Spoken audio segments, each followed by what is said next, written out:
Welcome. Good morning to you all. Good afternoon, good evening, depending on your location where you are watching me from. All right. Welcome to Managing Diabetics. All right. You are in my page now. So first of all, I thank you guys all for all your well wishes. All right. Please, if my audio is not clear, you can't understand me or you can't hear me properly, let me know on the comment section. Now I'm streaming on four platforms: on Facebook, TikTok, and on YouTube. So I'm streaming in those platforms. Okay, so you are welcome. All right, to today's program. Now, what I will be doing today, this is a kind of fun forum.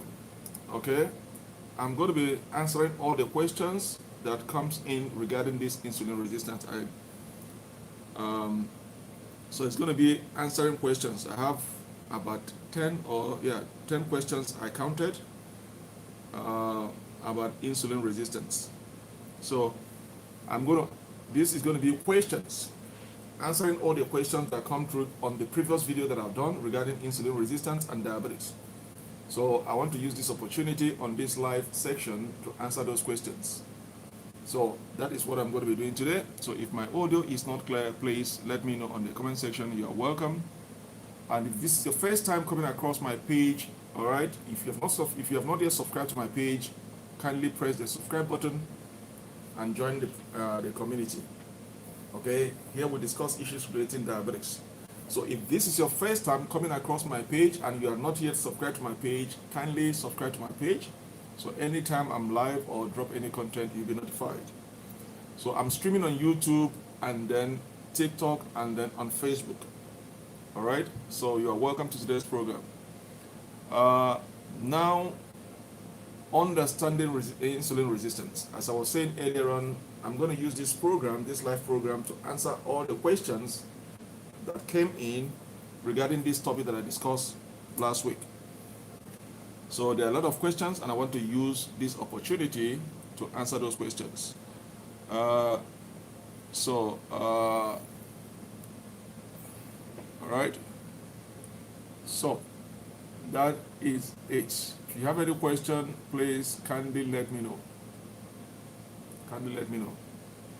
Now I'm going to go back.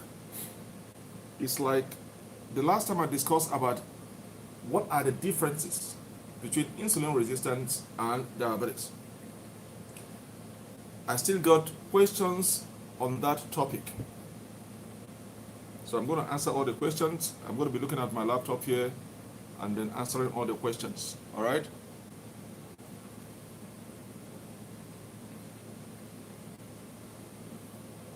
All right. So what are the differences between insulin resistance and diabetes? That was the topic I discussed last week. Okay? So now I said in my previous video,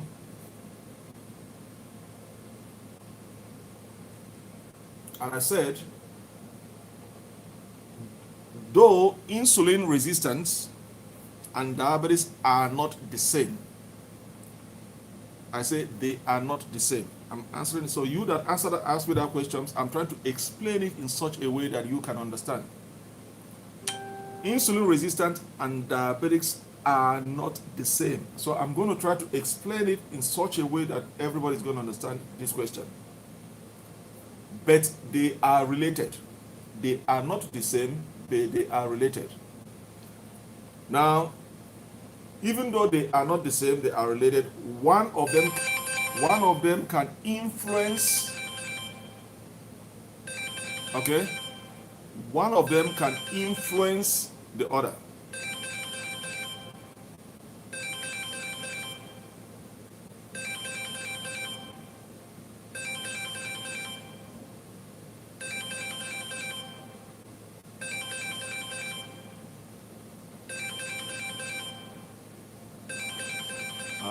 My phone is ringing.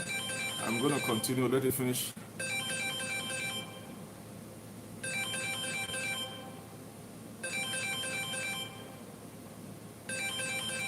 Sorry about that.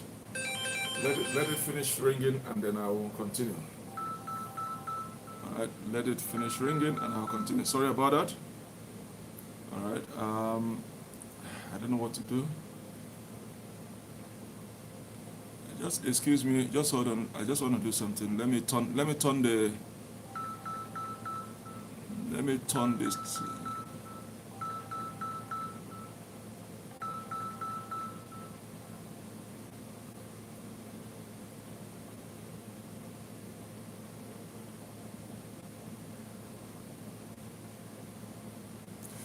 All right. My apologies, please. Okay. I've turned the this thing down. All right.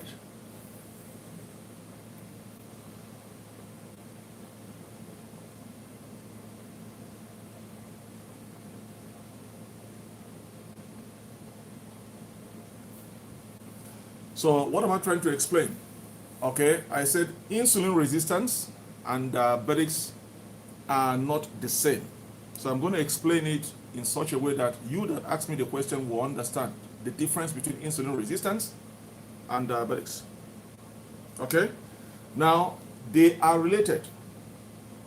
They are not the same. Insulin resistance and diabetics are not the same.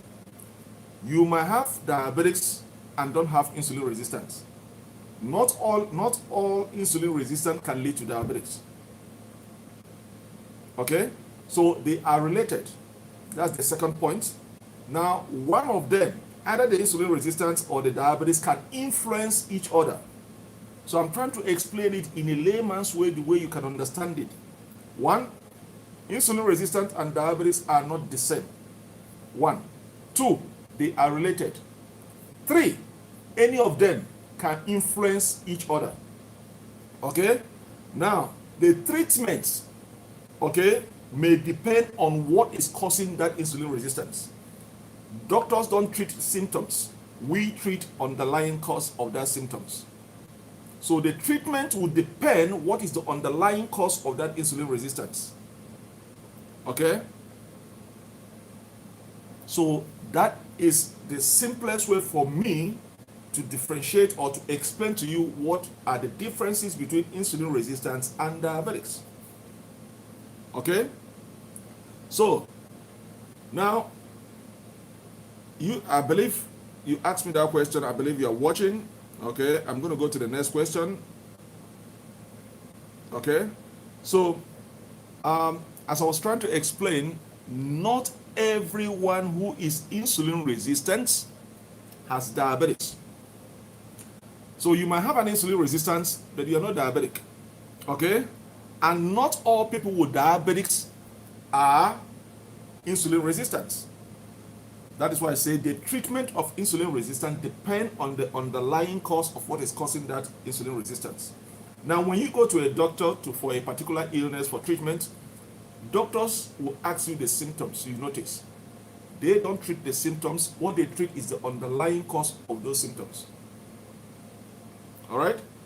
I believe this is the simplest way for me to explain the difference between insulin resistance and diabetics.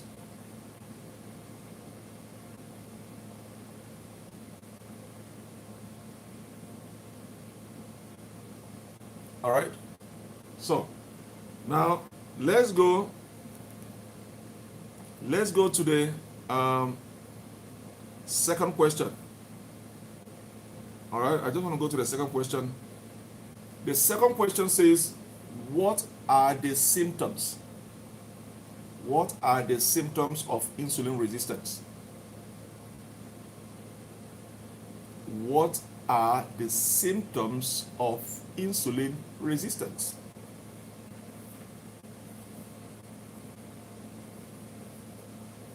What are the symptoms of insulin resistance? All right? So we're going to look at the symptoms of insulin resistance. Please, if my audio is not clear, let me know on the comment section to adjust my audio. Okay? And if you have any question on this particular topic,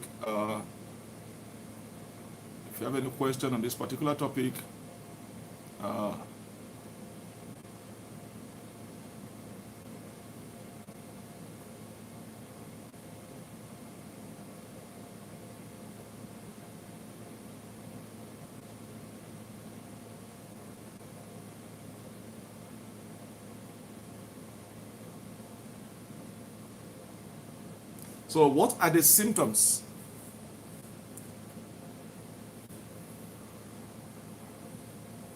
What are the symptoms of insulin resistance? Now, I'm going to say something to you guys here. Okay? Diabetics, the symptoms of diabetics, you might have diabetics for 6 months, a year, without even knowing that you have diabetics. Because most of the symptoms of diabetics are mild. When I say mild, some of them are silent, you might not even notice it. Out of the whole symptoms of diabetics, there are only 2 that are noticeable. That is when you can notice 2. But most of the overall symptoms of diabetics are mild. You might have it for 6 months to a year without even knowing that you are diabetics. So the same thing goes to insulin resistance. The symptoms of insulin can go undetected, okay, for years and not as evident as those experienced. You might have an insulin resistance for years without even knowing, because the symptoms are what? Mild, and because they are mild and silent, they can go undetected. So when it has get up to that advanced stage, all right, you must start noticing the symptoms. Now, what are those symptoms of insulin resistance? You have higher than normal blood sugar levels. You have higher than normal blood sugar levels. Okay, even if you have not eaten. Okay, even though if you have not eaten, you have higher than normal blood sugar levels. Okay, now that is because there's an accumulation of glucose levels in your bloodstream because of inefficiency of insulin to get rid of those excess glucose levels. When the beta cells are not producing enough insulin that the body needs to get rid of those excess glucose levels, there's an accumulation of glucose levels in your bloodstreams. Or if the beta cells, which is responsible in producing that hormone called insulin, they are producing more than enough insulin that your body required to get rid of those excess glucose levels, but your body or your system doesn't know how to use those excess insulin to get rid of those excess glucose levels in your blood sugar levels. So there's an accumulation and elevation in your glucose level. So there is more than higher normal blood sugar levels, even though you've not eaten. That's one symptoms. Now you have what we call high fasting triglyceride. High fasting triglycerides, which is about 150 milligrams per deciliter or higher. Okay? Now, when you have a high fasting triglyceride, okay, when you have a high fasting triglyceride,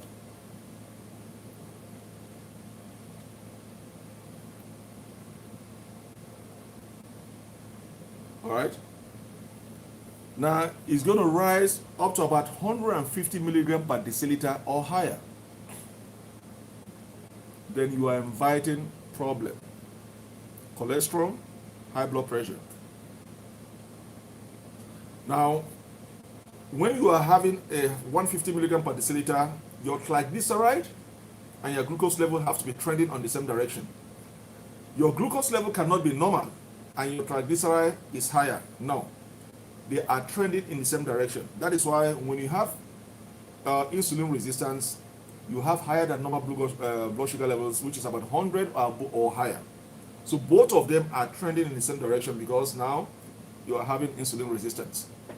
The hormone is not getting rid of those excess glucose levels in your bloodstreams.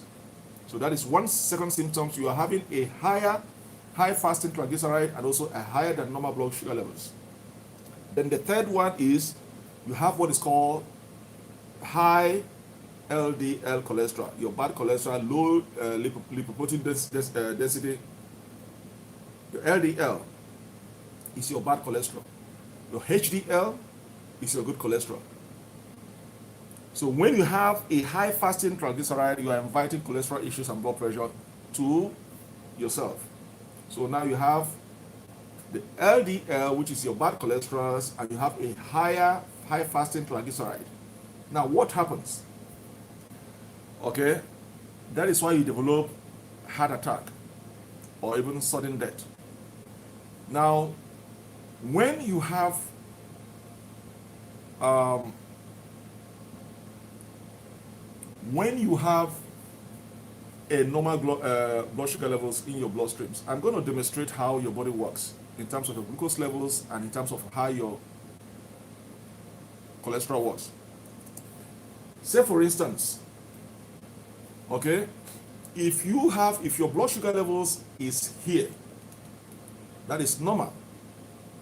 Your HDL is going to be equal to your normal glucose level. Anytime your blood sugar levels are normal, your HDL, which is the good cholesterol, is going to be in the same equivalent.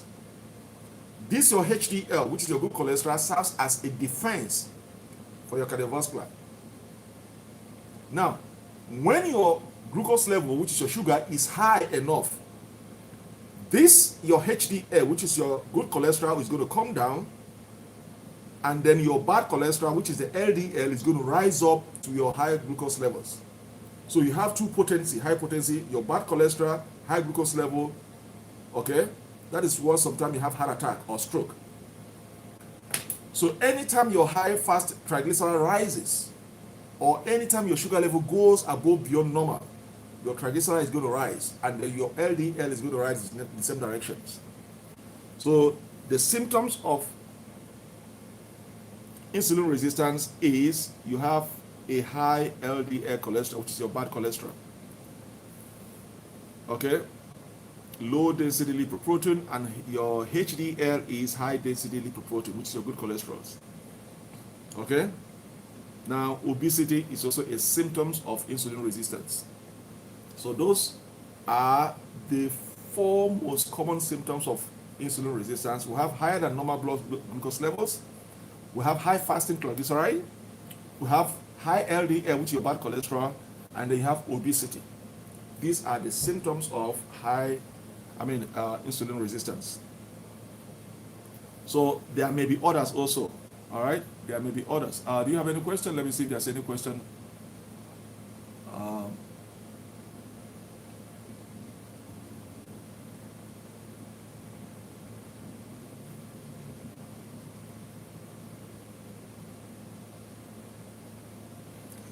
So let's go to the next question. Let's go to the next question.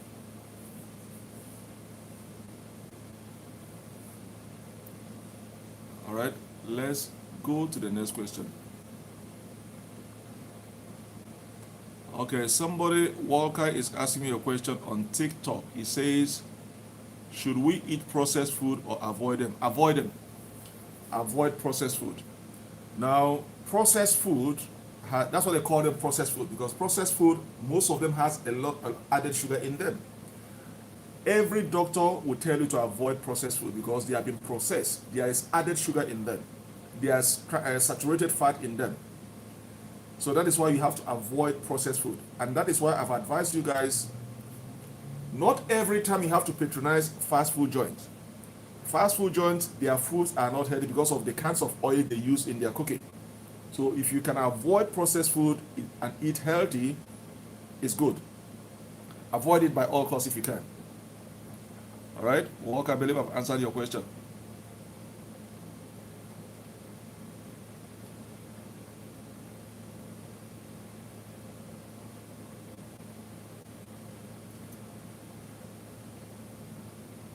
All right, let's see if there's any question coming up.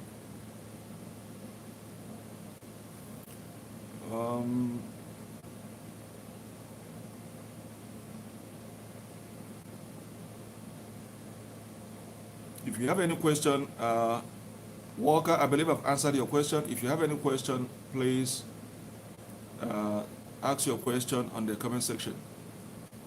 All right, all right. Let me continue to the next question. The next question says, how does insulin resistance impact your diabetics? How does insulin resistance impact your diabetics? There's something that you guys don't know about diabetics.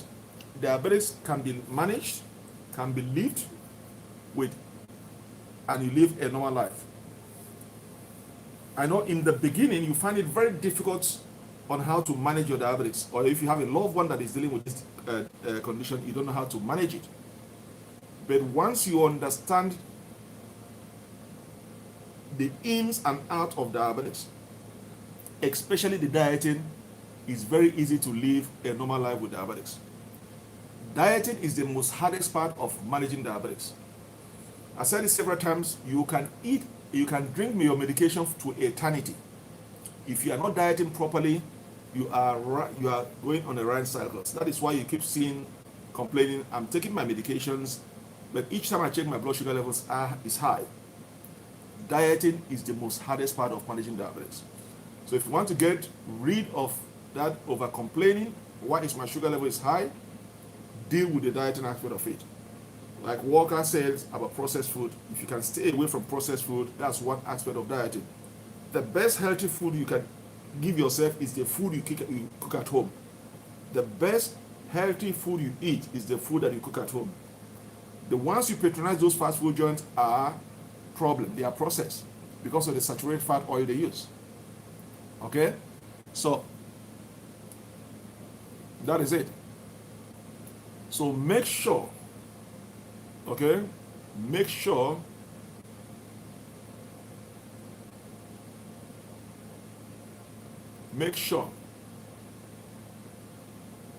you eat healthy. Eating healthy is the best advice I can give to all of you that are watching me. And then exercise, and then reduce your weight.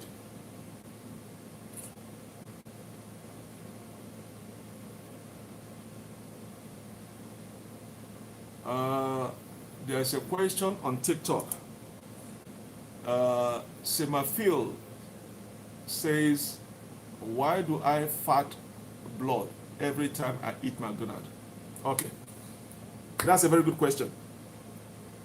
I don't know, Semafil, where are you watching from? Semafil is asking me a question on YouTube. He says, why do I fat blood every time I eat McDonald's? I don't know what you mean by fat, but I'm going to say something. I'm going to answer it in general. Now, as an individual, anytime you pass a stool, I'm answering Semafil. I believe you are listening to me on YouTube because you asked a question, why do I fat blood every time you eat McDonald's? I don't know, is it because, first of all, I wouldn't say it's because because of the McDonald's that you eat that you are fatting blood, or when you pass a stool, there's a blood. No, I wouldn't say so.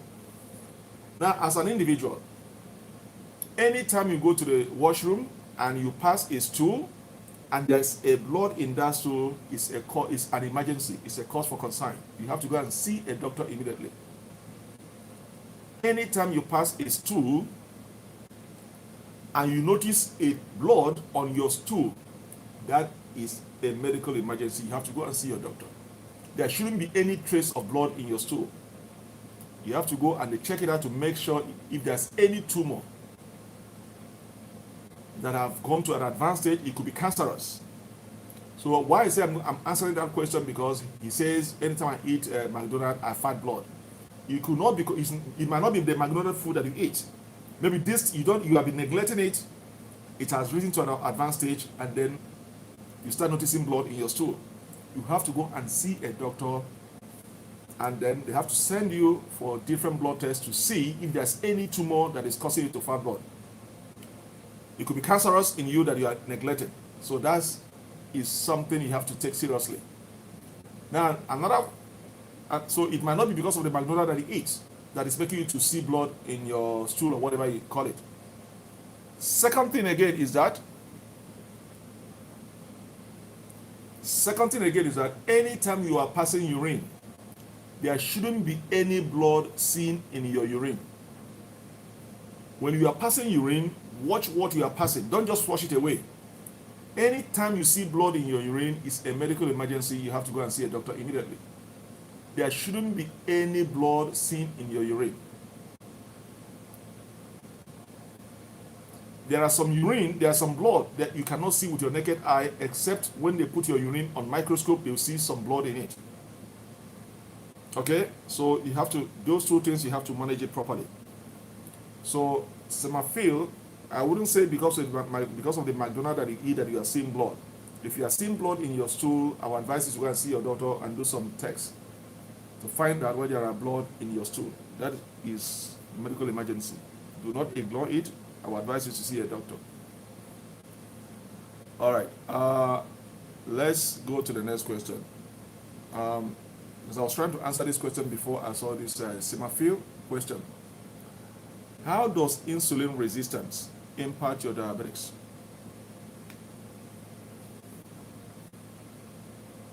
How?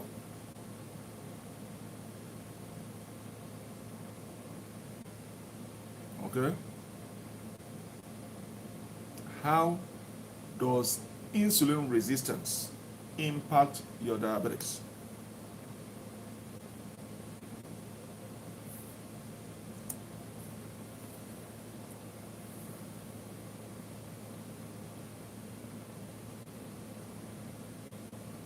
That is the question.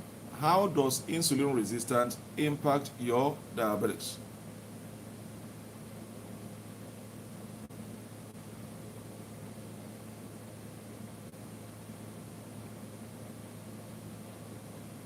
Now, I've told you guys in my intro that insulin resistance can make managing your blood sugar levels, okay, much harder, and then keep them within a healthy range. Anytime you're having insulin resistance, it's going to make managing your diabetics much harder. Now, I've said in my intro, not everyone that have insulin resistance will end up having diabetics. And not all diabetics will have insulin resistance. If you watch my intro. Okay? So you have to understand that. Now, if you have insulin resistance, it's going to make it harder to manage your glucose levels. Okay? It can also lead for you to have a chronic high blood sugar levels and also impact your A1C levels. Your A1C levels is your A1C levels is the one you do every 3 months. So it's going to make it harder to manage your glucose levels, and also sometimes can lead to chronic high blood sugar levels and also impact the result of your A1C levels. Okay? Now, if these two things are impacted, the chronic levels of high glucose levels and also your A1C levels, is going to lead you to have a long-term diabetes management. When it has gone to a stage,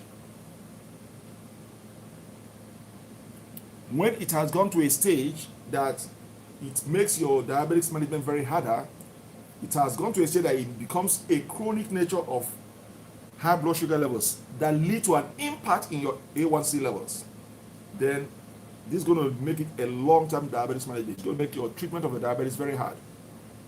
So that is how it impacts your diabetics. Now, insulin resistance will also require you to make more insulins. Okay? So now,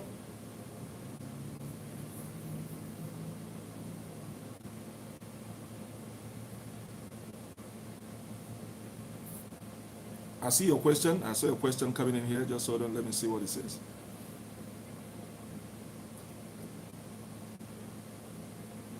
Okay, I'll answer it in the I'll answer it.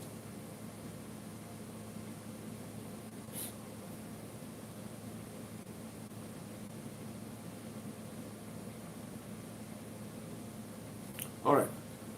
I'll deal with it later. So insulin resistance will also require you to take more insulin. Not only that, it can also lead you to do what? Weight gain, which complicate the issues of your managing diabetes. So as a diabetes, it's supposed to be shedding your weight, not gaining weight. But because of insulin resistance, it's going to make you to gain more weight, thereby complicating issues of managing your diabetes. So that is how insulin resistance impacts your diabetes. Okay? That is how it impacts what? Your diabetes.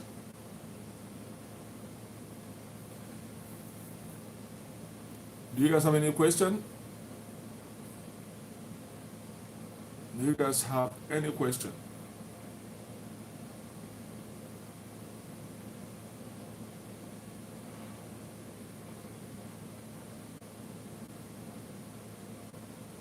All right.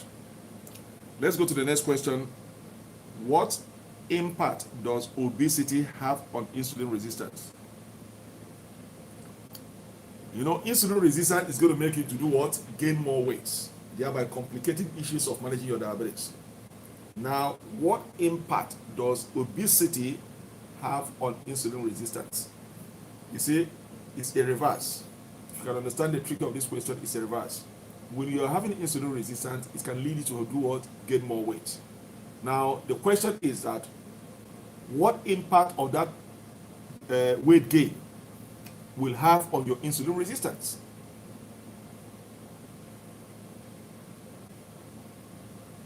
All right, will have on your insulin resistance. What impact?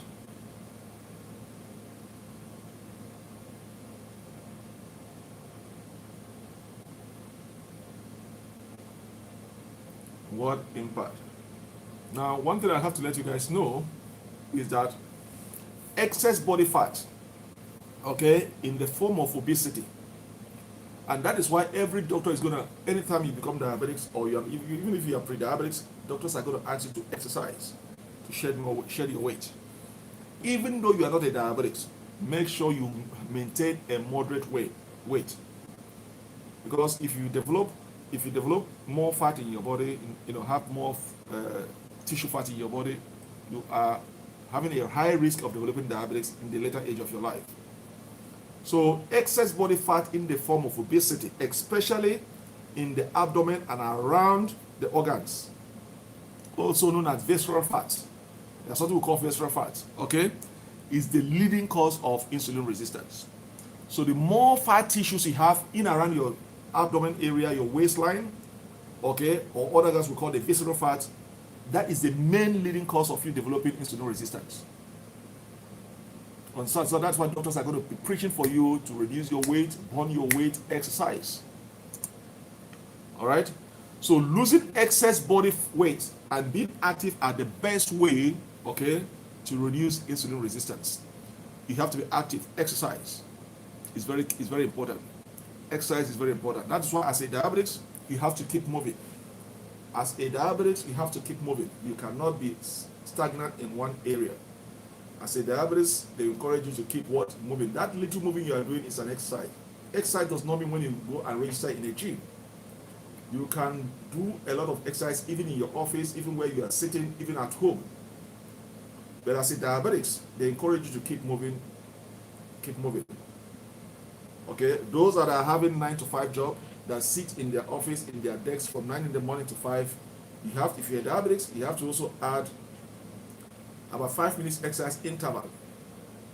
So say for instance, you walk every 2 hours, you get up and then take a walk for 5 minutes and come back. So you have to keep moving. So that's it. Losing excess body weight is the best, and and being active is the best way to reduce insulin resistance and also lower your chances of developing pre-diabetics or even type 2 diabetics. You guys got me? Okay, let's go to the next question. All right. Can you be insulin resistant without having diabetes? I've answered this question in my intro. Can you be insulin resistant without having diabetes? Remember what I just, in my intro in the beginning, what I just said, that you might be diabetic but not having insulin resistance. That is one fact.